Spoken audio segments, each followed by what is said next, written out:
আমাদের চট্টগ্রামের সেই কপালে জট ফেলা সেই শিল্পপতি, আমি জানতে পারলাম তিনি নাকি আগে ভাগে ডাকাতির সুবিধার্থে বাংলাদেশের নাগরিকত্ব প্রধানমন্ত্রীর মাধ্যমে ক্যান্সেল করাইছেন।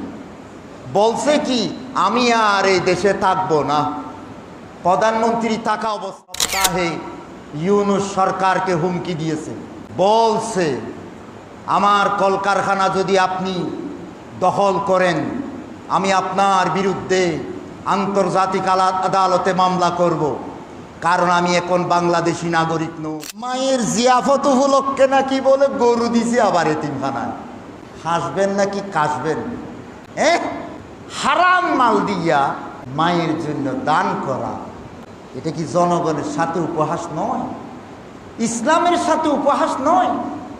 এবং ওই টাকা দিয়ে অন্তত গরু না দিয়ে যদি আমাদের এই গরিব গ্রাহক 10 জন 20 জন গ্রাহকের আমানতগুলো যদি ফেরত দিতেন, ও জট পাকানো বাইরে, এতিমখানায় গরু দেওয়ার পরিবর্তে গরুর টাকাগুলো দিয়ে 10-20 জন গরিব আমানতের টাকাগুলো কেন তুমি ফেরত দিলে না?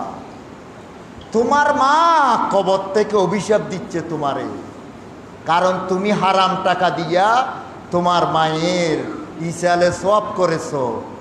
এগুলার অভিশাপ তোমার মায়ও তোমারে দিবে বন্ধু। 8টা ব্যাংক একজন ডাকাতের হাতে তুলে দিছে। তো আমাদের প্রধানমন্ত্রী উনি বলতে পারেন হুজুর এইভাবে বলবেন না, ওনার কপালে যে সুন্দর আমি সেজদার দাগ দেখেছি, এই বুজুর্গকে ব্যাংকটা তুলে দিয়েছিলাম। মা আপনি 8টা তুলে দিবেন একসাথে? 8টা? তা আপনি কোথায় ছিলেন? 17 সাল থেকে আপনি কোথায় ছিলেন? মা ডেকে বলেছি তওবা করুন, ভুলে যান এই দেশের কথা, আপনি এই জনগণের কাছে ক্ষমা চান। আপনি কোথায় আছেন? 17 সাল থেকে এই দেশকে যে ধ্বংস করে দিয়েছেন। এখনো গতকাল নাকি বাংলাদেশ ব্যাংক কেন্দ্রীয় ব্যাংক, আর কি কেন্দ্রীয় ব্যাংকে গতকাল নাকি কর্মকর্তাদের ইলেকশন হয়েছে। সেখানে গত সরকারের বক্তারা নাকি নির্বাচিত হয়ে গেছে। বলুন আগামী দিন আমরা কোথায় যাচ্ছি এবার? তাহলে গত সরকারের বক্তারাই এখনো বাংলাদেশ ব্যাংক দখল করে আছে। হাসুন এবার, জিকির করুন। প্রিয় হাজিরিন, আমার মুসলমান ভাইগণ, আমি আজকে ব্যাংক ডাকাতির উপর আমার খুতবাটা পেশ করছি। ভাবতে আমার অবাক লাগে, কিসের অভাব ছিল? আল্লাহর নবী এইভাবে অভিশাপ কেন দিলেন? তাইসা আব্দুদ দিনারে ও আব্দুদ দেরহামে। কিছু বুঝেছেন মনে হয়। তাইসা ধ্বংস হোক। আল্লাহর নবী রহমতুল্লিল আলমিন কাউকে অভিশাপ দেয় না তো, কিন্তু শিল্পপতিদেরকে কেন অভিশাপ দিয়েছেন এখন বুঝে নেন। আপনারা বুঝে নেন শিল্পপতিরে আল্লাহর নবী কেন অভিশাপ দিয়েছেন। তাইসা আব্দুদ দিনার ও আব্দুদ দিরহাম, বুখারী শরীফের হাদিস। প্যারে হাজিরিন, তা আপনারা কি অভিশাপ দিচ্ছেন না? আপনারাও তো অভিশাপ দিচ্ছেন। এই যে আপনারা যখন ব্যাংকে গেলে, আপনারা যখন চেক নিয়ে ব্যাংকে যান, তখন আপনাদের হৃদয় ভেঙে যাচ্ছে। আমি জানি আমাকে হয়তো যেতে হচ্ছে না ব্যাংকে চেক নিয়ে, আমি নগদ যা আছে এগুলো খরচ করি, কিন্তু আপনারা অনেকে পারতেছেন না। আপনাদের হৃদয়ের অবস্থা আমি হয়তো কিছু অনুভব করতেছি, তাই আমি আজকের খুতবার মধ্যে পেশ করতেছি। আমার দেশের উপর ভয়াবহ টর্নেডো চলে গেছে, নজিরবিহীন ব্যাংক ডাকাতির এই যে অবস্থা চলে গেছে। প্যারে হাজিরিন, কি করে পারলো? একটা দুটা নয়, 8টা ব্যাংক কিভাবে তুলে দিল এক ডাকাতের হাতে? শুধু কি তাই, বরং বেছে বেছে ইসলামী ব্যাংক কেন তুলে দিলেন? এদেশের মানুষ ইসলাম ব্যাংক পাইয়া খুশি হইয়া ইসলামী ব্যাংকে তাদের আমানত রেখেছিল। সুদ থেকে বাঁচার জন্য আমি মা ডেকে বলছি আমার বিগত প্রধানমন্ত্রীকে, আপনি জবাব দিতে হবে আপনাকে। আপনি ডাকাতের হাতে ইসলামী ব্যাংক কেন তুলে দিয়েছিলেন? এদেশের মানুষকে ফতুর করলেন কেন? ইসলামের পর আপনি কিভাবে আঘাতটা করেছিলেন? ইসলামী ব্যাংক মানে শরিয়া ভিত্তিক ব্যাংক, বাংলাদেশের ব্যাংক নয়, বিশ্বের শ্রেষ্ঠ ব্যাংক। আজকে সেই ব্যাংকও বিপর্যস্ত অবস্থায়।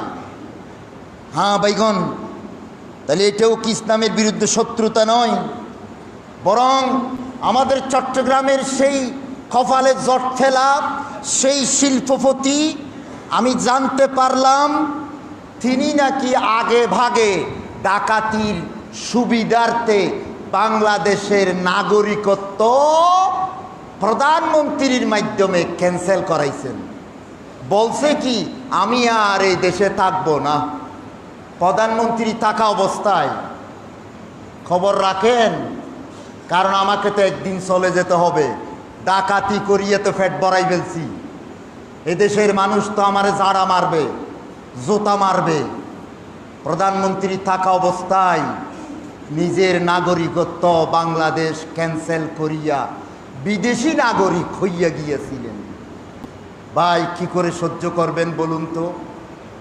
আমাদেরকে কোথায় নিয়ে গেছে, এই দেশকে কোথায় নিয়ে গেছে?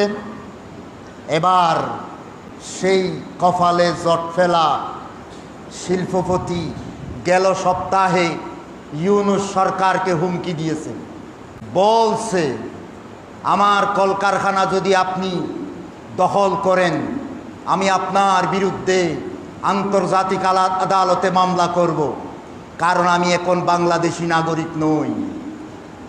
বিদেশি নাগরিক কিন্তু বাংলাদেশ থেকে সম্পদ নিয়ে যেতে পারে, আমি নিয়ে গেছি, আমি বিদেশি নাগরিক। ভাই, কি করে সহ্য করবেন বলুন? এখনো কিভাবে আমার আগের সরকারের ভাইয়েরা কি করে নিজেকে সান্ত্বনা দিবেন বলুন? দেশকে কোথায় নিয়ে যাওয়া হয়েছে। আবার সেদিন কি শুনলাম, মায়ের জিয়াফত উপলক্ষে নাকি বলে গরু দিছে আবার এতিমখানায়। হাসবেন নাকি কাশবেন? হারাম মাল দিয়া মায়ের জন্য দান করা, এটা কি জনগণের সাথে উপহাস নয়? ইসলামের সাথে উপহাস নয়? এবং ওই টাকা দিয়ে অন্তত গরু না দিয়ে যদি আমাদের এই গরিব গ্রাহক 10 জন 20 জন গ্রাহকের আমানতগুলো যদি ফেরত দিতেন, ও জট পাকানো বাইরে, এতিমখানায় গরু দেওয়ার পরিবর্তে গরুর টাকাগুলো দিয়ে 10-20 জন গরিব আমানতের টাকাগুলো কেন তুমি ফেরত দিলে না? তোমার মা কবর থেকে অভিশাপ দিচ্ছে তোমারে, কারণ তুমি হারাম টাকা দিয়া তোমার মায়ের ইসালে সওয়াব করেছো। এগুলার অভিশাপ তোমার মায়ও তোমারে দিবে বন্ধু। এই জন্য হয় আলেম হতে হয়, অথবা আলেমের অনুসারী হতে হয়।